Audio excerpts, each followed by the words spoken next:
చిలుకలపాలెం అనే ఊళ్ళో రామయ్య, కృష్ణయ్య అనే అన్నదమ్ములుండేవారు. ఒకరంటే ఒకరికి అమితమైన ప్రేమ. పెద్దయ్యేదాకా ఒక్కచోటే పెరిగారు. పెళ్ళిళ్ళయి తల్లిదండ్రులు చనిపోయాక వివిధ కారణాల వల్ల ఇష్టం లేకపోయినా వేరువేరు కాపురాలు పెట్టుకున్నారు. ఉన్న పొలంలో చెరిసగం పంచుకుని వ్యవసాయం చేయసాగారు. అన్నయ్యకు పిల్లలు లేరు. రేపటికోసం వెనకేసుకోకపోతే ఇబ్బందులు పడతాడేమో అనే భావనతో తన పొలం పండగానే 20 బస్తాల ధాన్యాన్ని తీసుకెళ్లి ఎవరికీ తెలియకుండా అన్న ధాన్యపు కొట్టులో పోసేవాడు కృష్ణయ్య. రామయ్యకు తమ్ముడంటే అంతే ప్రేమ. అందుకే మేము ఇద్దరమే ఉంటాం. తమ్ముడికి 3 పిల్లలు.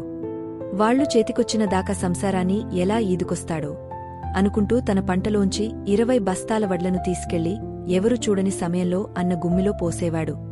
అలా ఏళ్లు గడిచాయి. ఒకరోజు ఒకరి ధాన్యపు కొట్టులో ఒకరు ధాన్యం పోయబోతూ ఎదురుపడ్డారు. జరుగుతున్న విషయం తెలుసుకున్న అన్నదమ్ములిద్దరూ ఆనందాశ్చర్యాలకు గురయ్యారు. తన తమ్ముడి గొప్పదనం గురించి అన్నయ్య ప్రేమ గురించి తమ్ముడు ఊళ్ళో వాళ్లకు చెప్పడంతో అన్నాదమ్ములంటే రామయ్య, కృష్ణయ్యల్లా ఉండాలి అని చెప్పుకునేవారు ఊరివాళ్లంతా.